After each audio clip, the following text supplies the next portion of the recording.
Pero, ¿Cómo va? ¿escuchas bien? Sí, sí. ¿Vos? Bien, sí, muy bien. Bueno. Bueno, están entrando, esperamos un poquito. Sí, sí, sí. Sí, sí. Segundo ciclo. Segundo Acá están ciclo. preguntando cómo hago para entrar, Y pero es difícil contestar por acá. no, pero lo que pasa, a mí también me llegó el pedido, pero llegó cuando todavía no habíamos iniciado, por ahí ahora. Sí, sí. Sí, lo que pasa es que si nunca entraron no saben que hay que apretar ahí en el redondelito que dice vivo. Ahí está Ahí está. Aye. Hola, hola Aye. Ese que dice Casco Carlos Javier es el profe de biología. Ah, bueno, saludos Javier.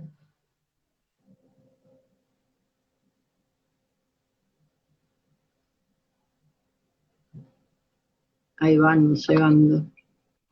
Buenas noches a los que van llegando.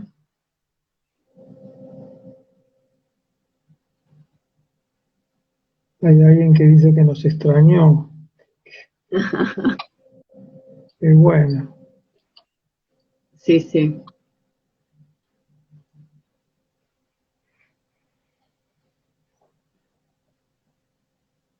Bueno, ¿te parece que vayamos comenzando? Dale. Igual por ahí esperar un cachitito. Ahí Nahuel nos desea buen inicio del cuatrimestre. Sí, sí. Ahí está Dali. Sí, hace un ratito me mandó foto con Tao. Está por cumplir un año, Tao.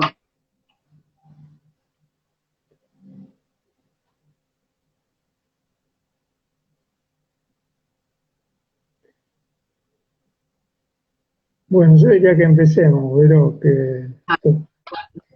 Bueno, buenas noches a quienes...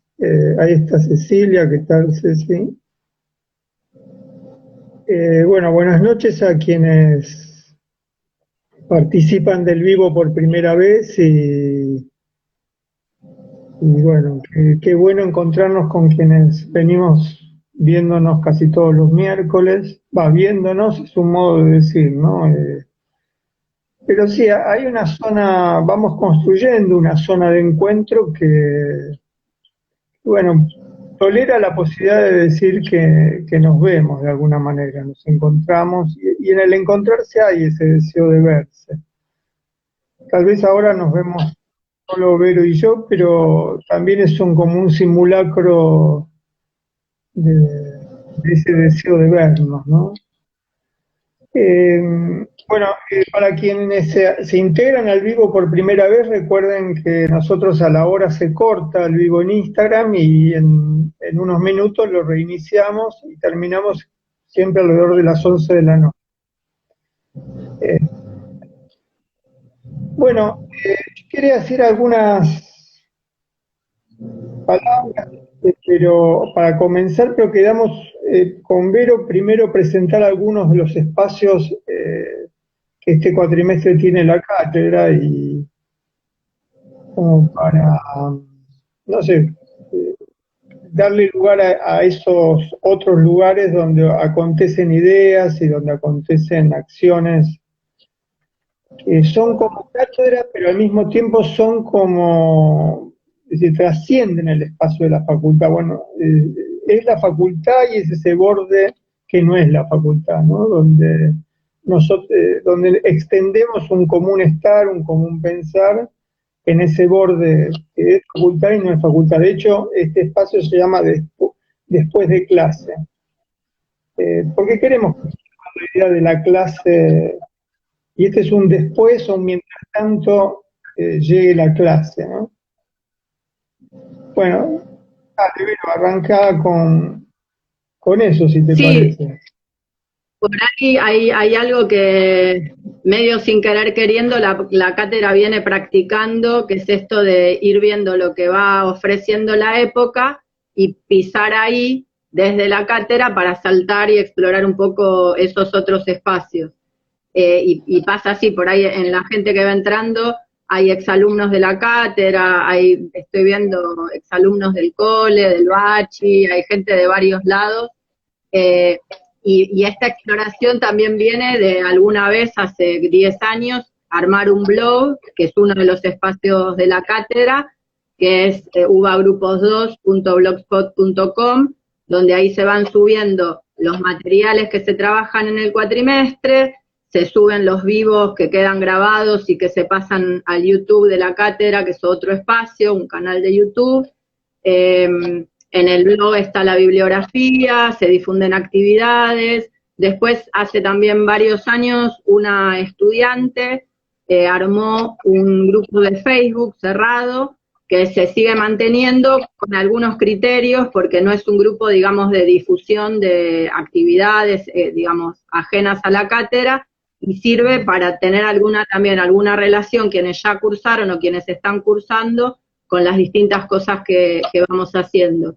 Este año, bueno, con esta circunstancia en la que estamos del virus, la peste, la pandemia, como cada quien lo elija llamar, la cátedra está trabajando desde el campus virtual de la UBA, de la Facultad de Psicología, que ahí sí para acceder hace falta ser alumno, y empezamos a explorar después de clase con el Instagram, que también es un espacio que se usa en forma rara, porque si se fijan, es un Instagram que no publica, que lo único que publica son cosas muy puntuales, decididas, y los flyers de los vivos, que incluso los vivos quedan un tiempo, pero después también quedan o en el YouTube o en el blog.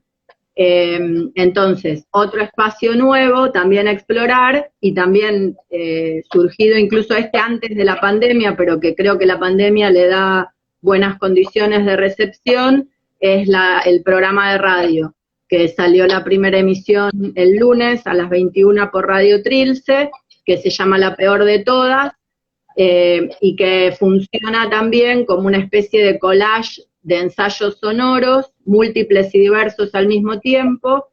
Hay varias voces, algunas sueltas, algunas que se pretenden columnas, a veces en sintonía, a veces desafinando entre sí, pero que también hacen a otro modo de exploración de la transmisión. Para mí es esto de pispear un poco, qué es lo que ofrece la época, y ocuparlos con K, digo, funcionar a modo de ocupas, porque también es ir más allá, sin perder el hilo, digamos, pero ir más allá de lo que se espera de una cátedra. Y para mí son todos espacios que tiran de un mismo hilo, de un hilo conductor, que es el de la escritura, porque son distintos modos de poner ahí a trabajar algunas cosas en torno a la escritura, enhebrados desde distintos, o desde un modo particular de pensar los saberes, y sí con mucha delicadeza y amor por el juego con las palabras. Ahí, digamos, sería una especie de presentación general de los espacios, que no sé si te parece agregar algo más. No, vos sabés que estoy viendo en el chat que se van aclarando las cosas que vas diciendo, ¿no? Alguien dio la dirección del blog, ahora alguien está planteando cómo buscar el espacio en YouTube. Sí, en eso aclaró que el Instagram, se aclaró que el Instagram... Sí. No, viste que tiene esa cosa que se acoplan, alguien aclaró que el Instagram termina a 10:30 y después se reinicia hasta las 11, no sé, hay como un murmullo de de contactos y comunicaciones en el chat que es realmente, que bueno, que es una buena, es lindo verlo, es grato ver que funciona también por ahí. Pero creo que también hace a cómo intentamos funcionar, donde hay un suelo regular, que es el espacio de la cátedra, después hay un montón de rulos, espumas, idas y venidas, que a veces son divertidas, a veces son complicadas, pero que se van armando en torno a eso. Sí. Entrando al blog, cliqueando cualquier video, enseguida ahí se linkea el Instagram, el YouTube de la cátedra. Ahí dicen que ocupa con K, que digan si son kirchneristas. Bueno, los que estamos hablando no lo somos, pues si eso importa. Pero creo que Vero quiso subrayar más la fuerza de la letra del ocupar espacio, ¿no? Mientras estabas hablando, alguien recordó que en algunos de los otros vivos hablábamos de Deligny y de lo arácnido, porque hay en todos esos espacios una red que tiene con la fuerza de ese tejido en los rincones, esos tejidos nocturnos y tan trabajosos, ¿no? Que tal vez se fuman en un instante, pero que se vuelven a tejer cada vez, ¿no? Y eso me parece que tiene relación con otra cosa que acabo de leer, es que estos vivos tienen una historia de ideas que venimos pensando con las invitaciones que estuvimos haciendo. Veo que en el chat esta historia vuelve a aparecer, ¿no? Y eso también es muy grato. Sí, y me parece que esto del uso o no uso de la K produce como la pregunta por adherencias o adhesiones en relación a lo partidario y demás, que el Ocupa con K apareció antes de la era K, si se quiere hasta en tele con la serie Ocupas. Y lo arácnido también tiene que ver con un modo de pensamiento rizomático, nómade, de proliferación, que no busca agenciarse eternamente en un único lugar, que eso es lo que a veces está bueno, pero que muchas veces al mismo tiempo despista, porque es el teórico o no es el teórico, esto es de la cátedra o no es de la cátedra, para quienes buscan definiciones definitorias, como hemos dicho algunas veces. Ahí alguien preguntó si esto es un teórico. Bueno, lo que pasa es que nosotros tratamos de resistirnos a todos esos lugares, ¿no? Cuando dije que no somos kirchneristas es porque no somos, básicamente. En principio no somos, podemos devenir, en todo caso, podemos participar o podemos arrimar. Y esto tampoco es un teórico en el sentido del ser el teórico. Me parece que inventar el espacio de pensamiento es un desafío en el aula, es un desafío en Instagram, y deviene teórico si cada cual de los que está ahí escuchando si se encontrara con algo que podría llamarse teoría. ¿Y qué es lo que podría llamarse teoría? Y bueno, se podría llamar teoría al trabajo sobre una idea. O sea, que cada vez que hay una idea trabajada, pensada, conectada con otras ideas, conectada con lo pensado hasta ese momento, y cuando esa idea tiene el deseo de acompañar el vivir, entonces ahí podríamos decir que estamos ante un momento de producción de una teoría, que es la producción de una idea.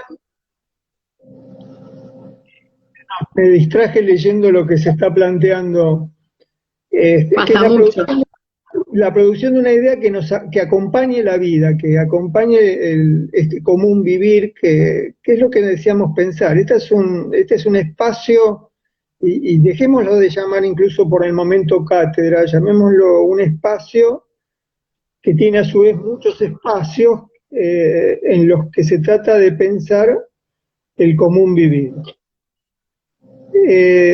Si te parece, quería hacer algún comentario sobre el título de la conversación de hoy, que es saber decir no.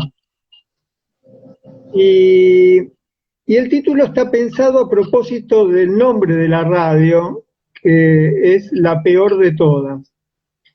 Y la expresión la peor de todas tiene muchos sentidos, pero tiene uno inicial que me parece que tenemos que recordar, que alude a la existencia de una sensibilidad conmovedora como fue la de Sor Juana Inés de la Cruz.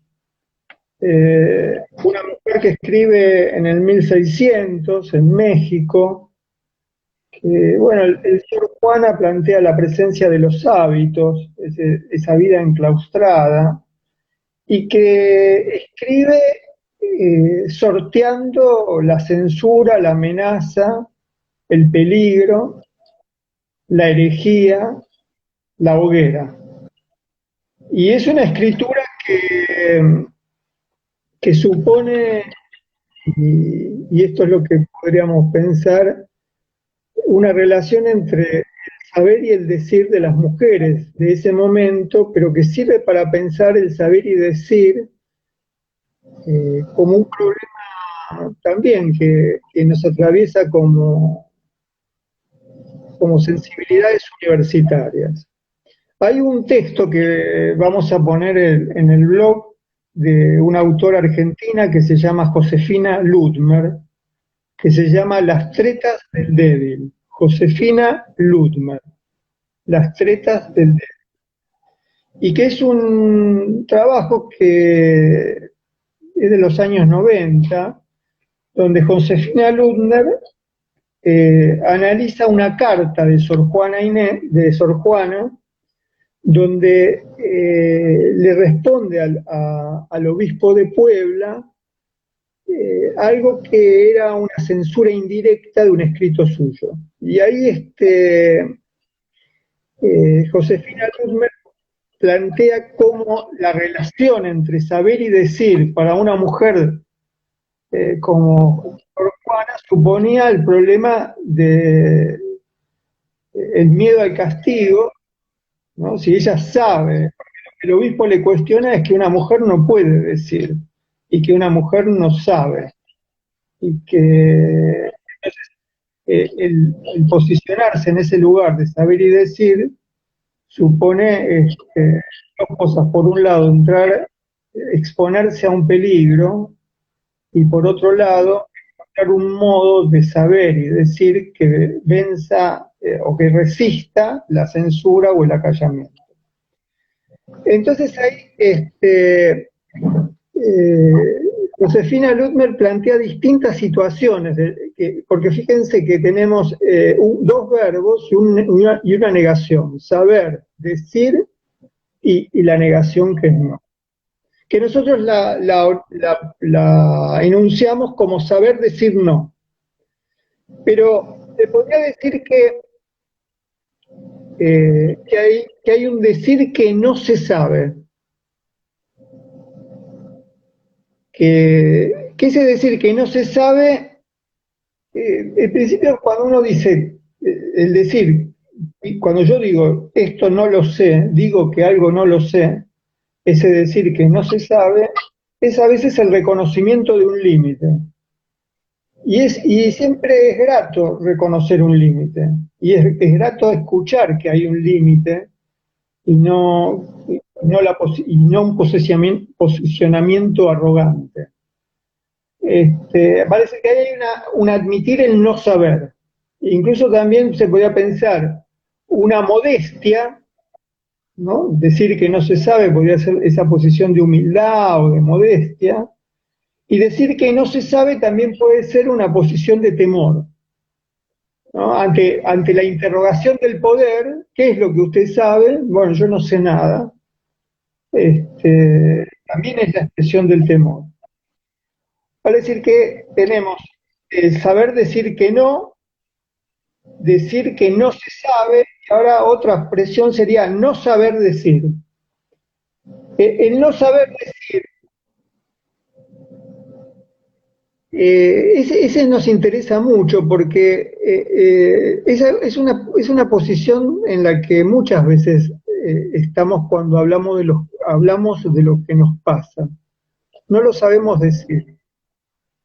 Incluso hay una expresión que es, lo tengo en la punta de la lengua, y ese no saber decir alude a que no encontramos las palabras para decir. Hay un libro precioso de Pascal Quignard que se llama El nombre en la punta de la lengua, que alude a esto que estábamos diciendo, ¿no? A lo tengo en la punta de la lengua y no lo puedo decir. A veces es porque no tenemos las palabras, y ahí hay algo que tendríamos que comentar. Muchas veces no tenemos las palabras.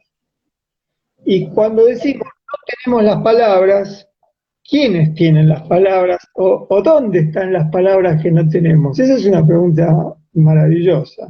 Y me parece que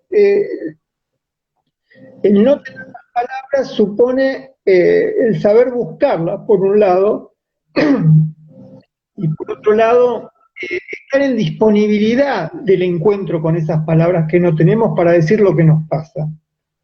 No saber decir lo que nos pasa, o sea, ese no saber decir no es una mala noticia. Es inevitable pasar por el no saber decir lo que nos pasa. Y ese encontrarnos con las palabras es también encontrarnos, y ahí aparece el tema de que nos encontramos con las palabras en tanto encarnadas en voces que hablan en cercanías con las que tenemos la dicha de encontrarnos. Vale decir que ahí también el encontrarse con las palabras supone la posibilidad de escucharlas encarnadas en una voz.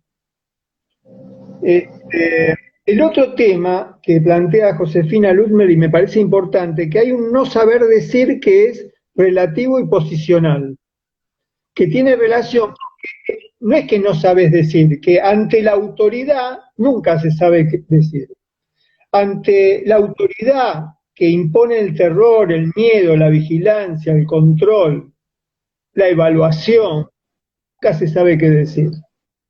Entonces hay un no saber decir en la universidad que tiene que ver con la estructura de las jerarquías y las autoridades que regulan el decir en la universidad. Es el no saber decir ante la situación de examen donde se pasa por un estado de interrogatorio o casi de acusación, ¿no? Acusar la ignorancia. Entonces me parece que hay, y esto lo relaciona con Sor Juana no sabe decir porque no se puede saber decir ante la autoridad. Es decir, ella está en un lugar subalterno. El lugar de la mujer para decir y saber es un lugar subalterno, donde la superioridad invalida ese saber decir. Entonces es un no saber decir también como resistencia ante la autoridad. Y a veces como inmovilidad ante la autoridad. Va a decir que ahí tenemos el saber decir que no, el decir que no se sabe, el no saber decir. Y ahora vamos a decir el no decir que se sabe, que tiene que ver con el callar, es decir, no decir que sabemos, es omitir que sabemos, callar, a veces por protección, la idea de negarse a decir lo que sabemos por protección, por prudencia, a veces por discreción, a veces por respeto no decimos lo que sabemos. Y muchas veces por temor, y sobre todo por temor al poder.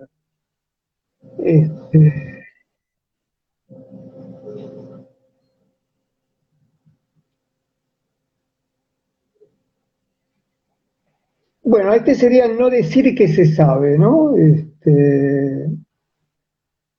Aquí sería pensar el silencio como espacio de resistencia, eso tendríamos que sostener, la posibilidad del silencio como protección, como espacio de resistencia. El no decir que se sabe está relacionado con algo que acabo de leer, con el no querer decir, el preferir no decir, el elegir no decir, el decidir no decir, ¿no?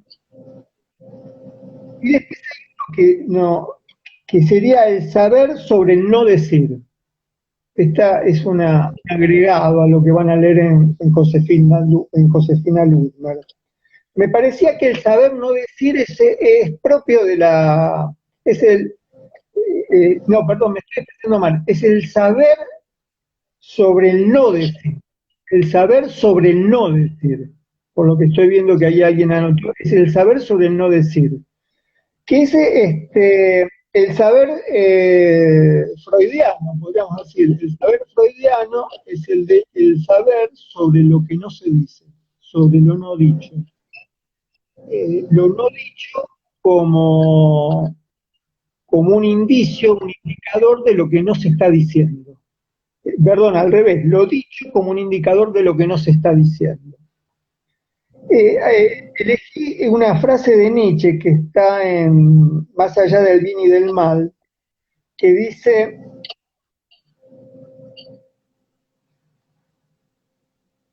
en un momento, lo que se dice tiene que escucharse como un síntoma de lo que se calla.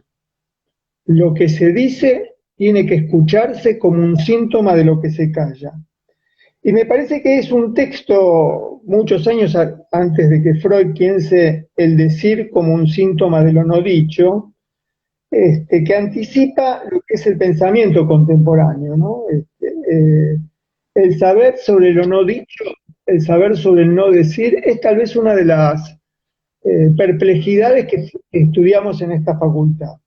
Y me parece que ese saber sobre el no decir, yo lo llamaría el saber sobre las hablas del silencio.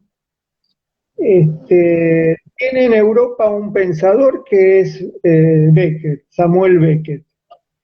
Y tiene en la Argentina un pensador que es Eduardo Pavlovsky. El teatro de Beckett y el teatro de Pavlovsky en la Argentina son las dramaturgias sobre las hablas del silencio. Y me parece que escuchar las hablas del silencio, escuchar las hablas de lo que no se puede decir, de lo que no se sabe decir, de lo que no se quiere decir, de lo que se dice sin decir, es un poco el aprendizaje, que podríamos llamar el aprendizaje de las hablas del silencio. Después hay un no decir por no saber, que sería el de la ignorancia ante la inmensidad, ¿no? Como que me parece que a veces hay un callar respetuoso de la inmensidad. Es un decir, un no decir por no saber, es un excusarse de decir lo que no se sabe, pero que no se niega o no se limita y no se impide, sobre todo no se impide balbucear. Hay un no decir porque no sabemos, que se transforma no en un decir, sino en un balbucear. Y me parece que, volviendo a que es una clase teórica, hay clases teóricas que afirman lo que creen saber, lo que afirman saber, lo que arrogantemente repiten todos los cuatrimestres. Y hay clases teóricas, y eso también es teoría, donde se balbucea el borde del no saber. O se asume lo que después vamos a plantear, ustedes van a leer como la experiencia del poco saber.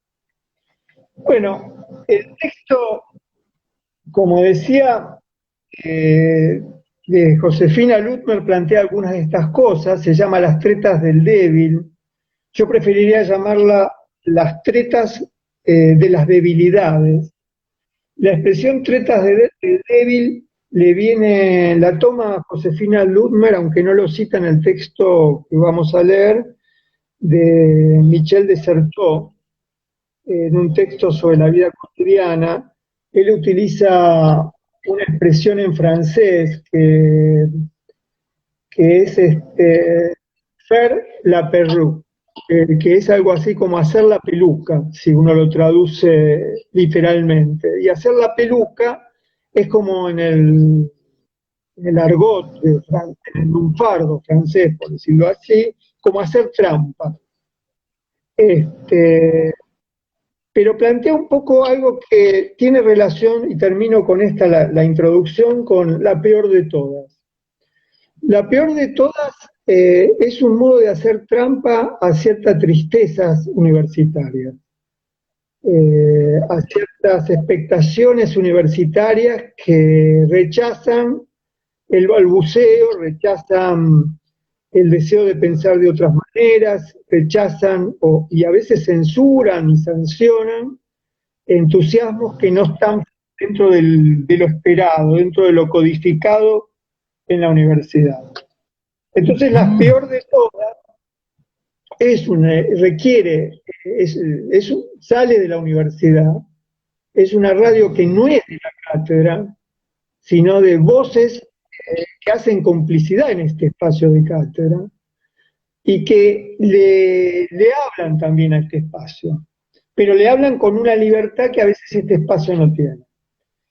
Y para terminar esto, Michel de Certeau plantea el tema de las tácticas de la debilidad o las estratagemas de las debilidades, porque toma la idea de la guerra, toma un autor prusiano que fue el primer teórico de la guerra, que se llama von Clausewitz, que tiene un libro que se llama De la guerra, escrito a propósito en la época de las guerras napoleónicas en Europa, a fines del 1800, y Clausewitz plantea que quienes viven en un estado de debilidad necesitan astucias, porque quienes están en el centro del poder, digamos, quienes están en el discurso hegemónico, en el discurso del poder, en el discurso disciplinado que se espera escuchar, no necesitan astucias. Dicen lo que vienen a decir, con la seguridad que tienen, se van y todos están de acuerdo porque es lo que esperaban escuchar. Porque habla el poder.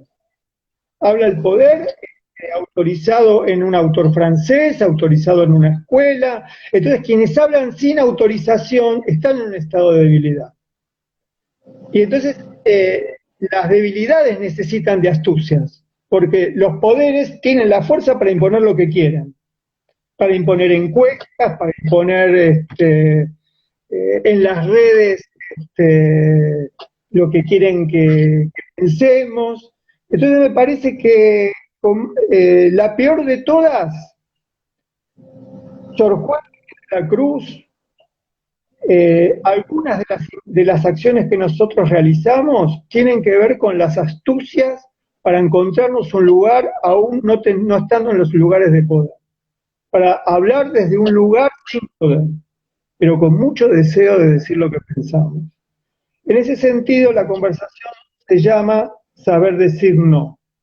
Pero, ya que lo digo, tenemos que también decir, para saber decir que no, se necesita tener o poder o astucia. La astucia como un poder esbozado, como un poder insinuado, como un poder sin institucionalizar.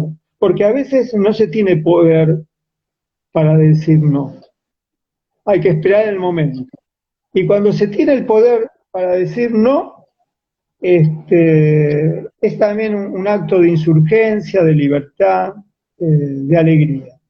Con lo cual tendríamos que decir que a los infinitivos saber, decir, se le agregó al final el que estuvo presente siempre, no dicho, el del poder.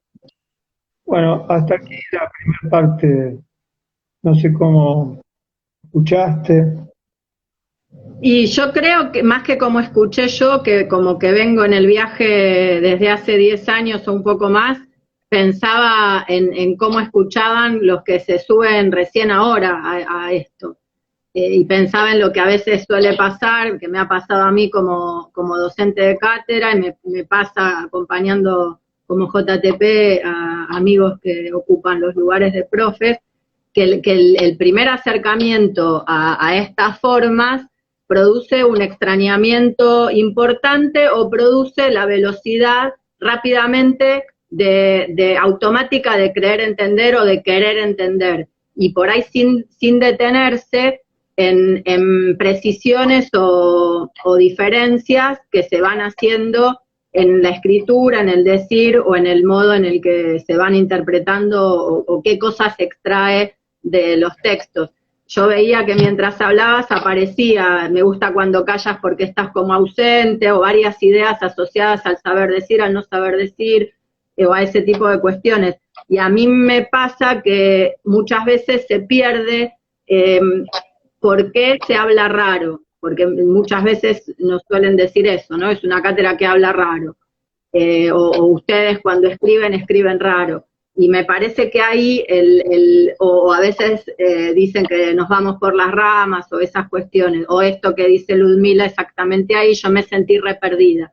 Por ahí creo que hay discursos académicos o hablas de las normalidades, donde lo que se busca rápidamente es el juego explicar, entender. Y por ahí, no sé, a veces no se tolera sostener una escucha esperando a ver qué pasa con eso que se está desplegando ahí. Yo creo que en estos tiempos, también como escribían por ahí, nos llenan de vivos audios, palabras que aparecen por todos lados, espectaculares, y rápidamente se arma un juego de pseudo acople de entendimiento, que a veces es más aturdimiento que otras cosas.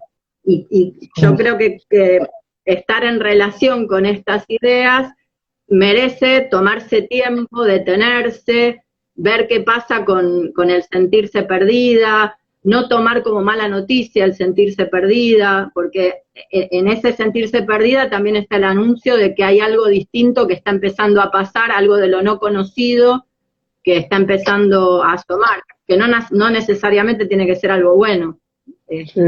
Pero sí, yo hincho mucho con esto de tomar lo que difiere como eso que difiere y no querer reducirlo rápidamente a lo ya conocido o a los conceptos ya trabajados o a los modos, porque digo, en todo lo que lees en el texto de Ludmer hay un recorrido de 10 años de trabajo o más, en realidad son muchos más, pero que en el libro Sensibilidades vos lo presentás como un ciclo en relación con otras publicaciones, que a mí me dio ganas de llamarlo el ciclo La Cebra, pensando en la editorial amiga independiente que viene publicando muchos de los trabajos. Y me parece que tener la noción de subir a un viaje ya empezado es no funcionar, yo eso lo suelo decir, no funcionar como Colón, creer que cuando se llega es algo que se inaugura, sino saber que hay una historia, que hay cosas que vienen trabajándose, y detenerse y tomarse el tiempo como para ver eso, que también es un gesto clínico. Si en el trabajo clínico o incluso en el trabajo docente creemos que todo empieza cuando nosotros arrancamos o rápidamente abrochamos lo que escuchamos con lo que ya conocemos, nos perdemos de encontrarnos, no digo, de la fuerza del encuentro con eso que se va produciendo ahí. Y yo me acordaba, de hecho, anoche estuve volviendo a mirar la presentación de Juan Carlos de Brasi, a Los Fabulados, al libro Los Fabulados, que en este ciclo La Cebra sería como el segundo par de libros, ¿no? El ciclo arrancaría con Inconformidad en 2010, con Sujetos Fabulados 1 y 2 en el 2014, Estancias en Común en el 2017, Demasías, Locuras, Normalidades en el 2018, y el libro que salió hace unos meses, Sensibilidades en tiempos de hablas del capital. Y me acuerdo que, o lo volví a escuchar, que Juan Carlos repetía el juego en relación al misterio, y él decía que hasta en el logo de la editorial aparecía el misterio y se preguntaba, ¿quién es este misterioso animal que se enrejó para ocultar un caballo blanco? Con esa perspicacia que tenía. Y pensaba en eso, que este ciclo tiene una búsqueda fuerte que está guiada por el pulso de los manicomios, que vos venís repitiendo hace años, que los pensás como relojes que adelantan. Y que creo que en relación con eso hay muchas de las cosas que se vienen, que están escritas en estos libros y en este último en particular, que están encontrando como otras condiciones de recepción, porque en estos tiempos como que se está resquebrajando muchas de las certezas que se tenían, y a partir de eso está la posibilidad de volver a pensar por lo menos en algunos ámbitos, algunas de estas cuestiones. Y creo que es un recorrido también que rodea y que en este libro decanta en la pregunta de cómo se nombra lo vivo. Y la delicadeza, los rodeos en esta escritura-pensamiento de cómo usar la gramática. De hecho, en aquella presentación, enfáticamente, más de una vez, Juan Carlos insistía con que la gramática funcionaba como herramienta de sumisión y declaraba el deseo de la muerte a la gramática. Incluso también yo pensaba que en estos tiempos de tantas certezas resquebrajadas está pasando el recrudecimiento de las peores prácticas o de las peores formas irradiadas dentro de lo que se podría aglutinar con el nombre de las derechas, que irradian individualismos, desmentidas, odios, que toman muchas veces el nombre de transodio, gordofobia, y aparece toda una cada vez más despiadada de desapariciones y violencias patriarcales, estatales, económicas, institucionales, ambientales, que también buscan otros nombres y se nombran como gatillo fácil, femicidios, travesticidios, ecocidios.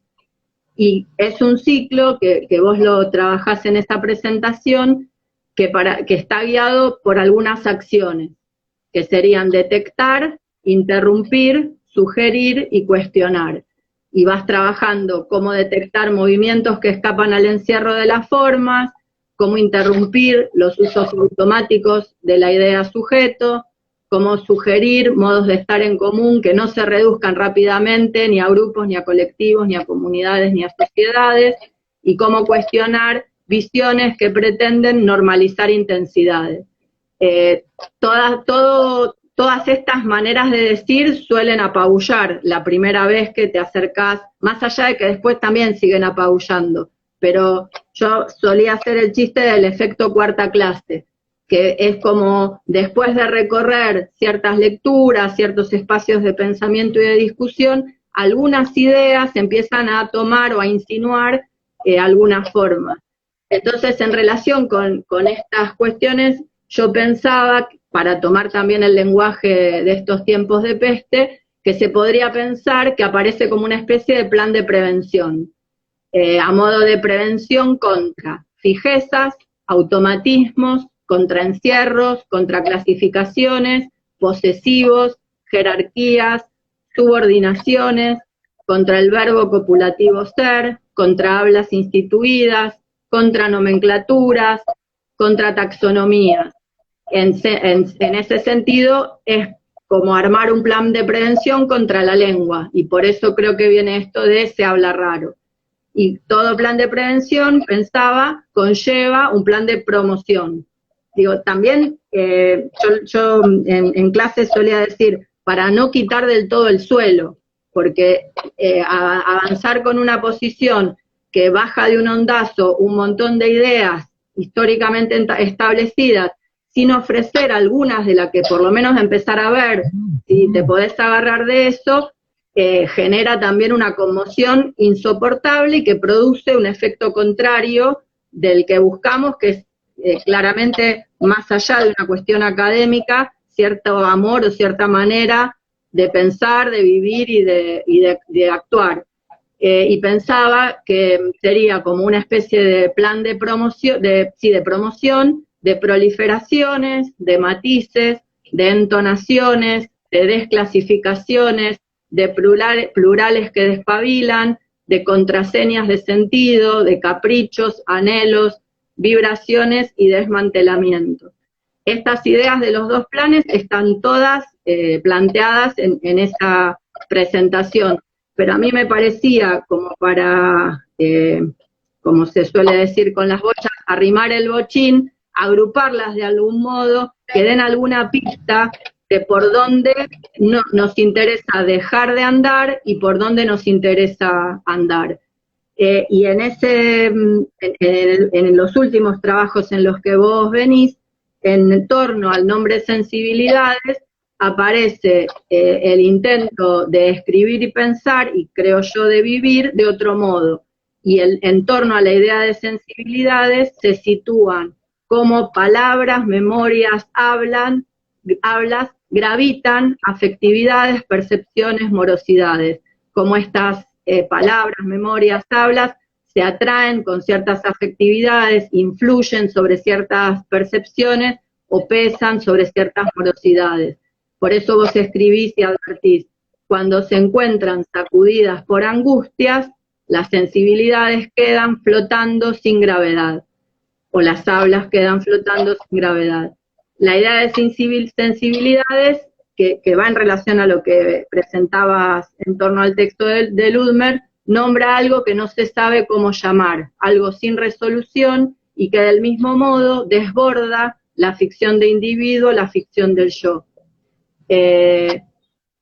Yo creo que ahí es donde aparecen, para quienes se van acercando a estas ideas, dificultades de tomarse tiempo para ir viendo qué es esto, porque digo, hablar de fuerzas, de sujetos gramaticales que personifican fuerzas que actúan, que piensan, que hacen rodeos, es hablar otro idioma, es hablar otro lenguaje, y más en una época como la que estamos. Vos en el texto también advertís que lo vivo, lo viviente, evita los encierros de sujeto, persona, identidad, hombre, seres, humanidad. Y en ese sentido es ir pensando lo vivo como un vivir, como un sentir, como un pensar.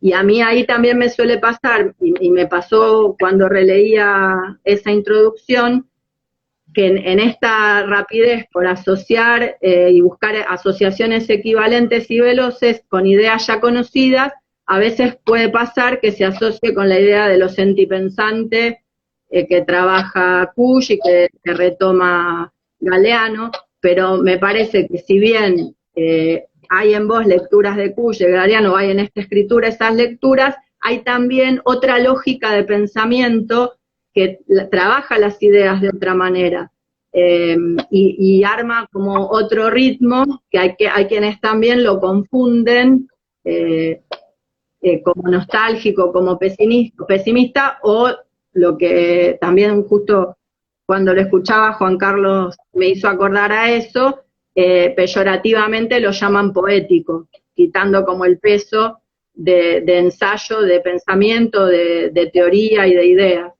Y también en relación con eso pensaba que cada idea que se presenta en estos escritos, en los prácticos, en las clases en las que trabajamos y en los espacios en los que estamos y discutimos, tiene decisiones, tiene precisiones y tiene como maceraciones varias. Y pensaba que era como si fuese el movimiento del plegado, pero de plegado del plegado, y que eso hace muchísimas veces al trabajo de la escritura, donde es volver a pasar por donde ya se pasó, detenerse en una palabra, tomar decisiones de qué palabra sí, qué palabra no, en qué forma plantearla. Y en esto del plan de prevención y promoción pensaba que no debiera existir plan sin considerar el suelo histórico y político. Y en ese sentido, el trabajo que estamos haciendo con la idea de hablas de capital. Hablas de capital en tanto que enunciaciones del presente dramatizadas en el sentido común, y que por supuesto van con patriarcados, colonialismos y normalizaciones. La idea de capital con mayúscula como posición que actúa como poder superior, pero también va a aparecer la idea, o decidimos asumir la idea de capital en minúscula, porque desde ahí se busca potenciar las hablas en un sentido en tanto fuerzas persuasivas y encantadoras de cada acto de sumisión que perpetúan vidas esclavas. Pero también podemos pensar ahí la minúscula, como la usaba Bell Hooks, o como la usa también Val Flores, como una decisión insurgente que acentúa, en este caso, y se insolenta ante la opresión y los poderes de las mayúsculas. Lo mismo pasa en esa introducción, en el libro, en el último libro, con los apartados, que aparece, que queda dicho que funcionan como lugares de paso y fronteras abiertas. Y por ahí podemos ilusionarnos en pensar que quizás se trate de reivindicar un mundo sin fronteras. Y hay una idea que a mí me gusta mucho, que aparece, que es la idea del gusto. Y el gusto pensado, como vos escribís, como súbito encaje entre una intención y una forma. Y otra cosa que también pensaba es que en todo plan se desea que también y que sobre todo se piense la vida. Y en este sentido, este recorrido de más de 10 años y de 10 años en el caso del ciclo La Cebra, lleva a interrogar, vos decís, modos de estar en la vida cristalizados en una lengua que habla sola, lo que implica preguntarse y tratar de practicar cómo acontece la vida sin. Y ahí es donde la sugerencia de cierta demora ante las ideas que se van trabajando, porque es todo un desafío. Yo me acuerdo hace también un montón de años que jugábamos a hablar sin el verbo ser, o hablar sin posesivos. Yo lo he hecho también en la escuela con un grupo, con algunos pibes de cuarto año, y es todo un tema, porque es quedarte interpelada, es como lo que está pasando ahora con el lenguaje de género. Hay una interpelación que aparece en el automático de lo que se va diciendo, y pensar una vida sin verbo copulativo ser, sin uso de posesivos, sin afincarse en identidades veneradas, sin fronteras genéricas, sin división de lo existente entre sujeto y sujeto, es todo un desafío como a levantar los pies del suelo sin saber en dónde apoyarlos.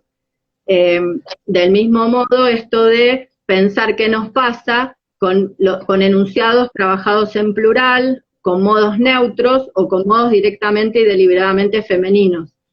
Hay algo que aparece en el texto que a mí me gusta mucho, que dice: en cada instante vivido nos pasa la vida, en cada recuerdo anidan memorias de la civilización. Y ante estas cuestiones nos ha pasado que muchas veces la pregunta en el espacio puntual de la facultad, la pregunta que nos suelen hacer es: ¿y qué tiene que ver esto con grupos?